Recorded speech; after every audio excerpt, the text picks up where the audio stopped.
नमस्कार, आप देख रहे हैं देश का पहला लोकल न्यूज चैनल अब तक बिहार। अब तक बिहार में आपका स्वागत है। गया के गांधी मैदान हो रहे विश्व शांति महोत्सव के दूसरा दिन भारत के अमर शहीदों को समर्पित रहा। पीस एसोसिएशन ऑफ इंडिया के तत्वावधान में आयोजित कार्यक्रम में कई नामचीन शायरों और कवियों की प्रस्तुति पर दर्शकों ने खूब तालियां बजाईं। इससे पहले आज के कार्यक्रम का शुभारंभ जिला अल्पसंख्यक कल्याण पदाधिकारी राहुल कुमार, पीएस एसोसिएशन के अध्यक्ष डॉक्टर एसएन सिंह, संरक्षक अशोक दा, सचिव इकबाल हुसैन, कवि सुरेंद्र सिंह सुरेंद्र, अरविंद कुमार, रेहाना इमाम, खालिक हुसैन परदेसी आदि ने दीप प्रज्वलित कर किया गया। इसके बाद मंचासीन अतिथियों को बुके, शॉल और मेमेंटो देकर सम्मानित किया गया। शहादत दिवस के रूप में मनाया गया दूसरे दिन ने इस सम्मेलन को भावनात्मक और सांस्कृतिक गहराई प्रदान किया। मुशायरा सह कवि सम्मेलन के माध्यम से शायर और कवि अपनी रचनाओं से इंसानियत, प्रेम और शांति का संदेश दिया। यह दिन एक तरह से कला और साहित्य के जरिए सामाजिक एकजुटता को मजबूत करने का प्रयास किया। कार्यक्रम में अत्रि विधायक रोमित कुमार की उपस्थिति भी उल्लेखनीय रही। कार्यक्रम को संबोधित करते हुए उन्होंने कहा कि पीएस एसोसिएशन ऑफ इंडिया का यह प्रयास काफी सराहनीय है।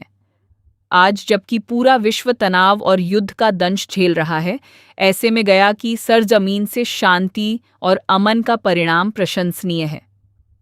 बेलागंज विधायक मनोरमा देवी ने भी कार्यक्रम में शिरकत किया। अपने उद्बोधन में उन्होंने कहा कि गया ने विश्व को शांति और अहिंसा की प्रतीक के रूप में महात्मा बुद्ध को दिया। ऐसे में गया से विश्व शांति का पैगाम जाना सराहनीय है। इसकी चर्चा चारों ओर होनी चाहिए।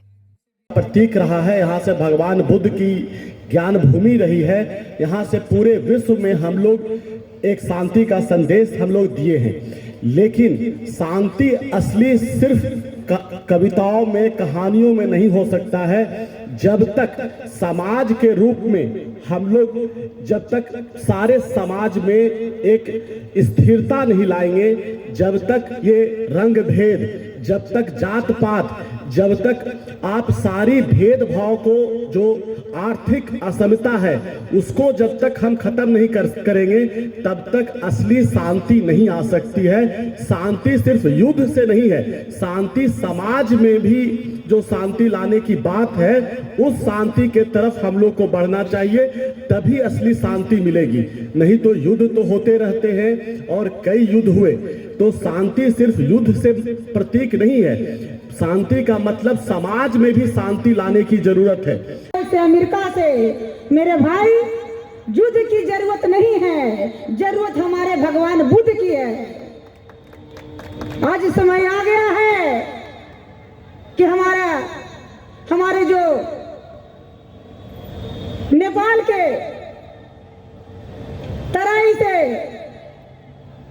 महात्मा बुद्ध और चलकर जो बोध गया है, उन्होंने जो ज्ञान का संदेश दिया,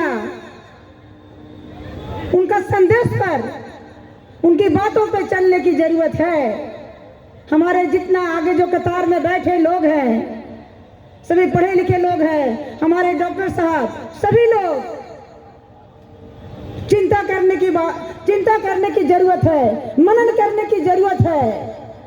आज जाति की जरूरत नहीं है, धर्म बताने की जरूरत नहीं है। आज जरूरत आ गया है, हम एक हैं, एक थे और आने वाला समय में एक रहेंगे। हम मानव हैं, हम लोग सब एक हैं। हिंदू, मुस्लिम, सिख, ईसाई, हम सब हैं भाई भाई। आज हमारे महात्मा गांधी जी कह के गए थे कि हमारे देश में सभी धर्मों का सम्मान है, सभी धर्मों का आदर है।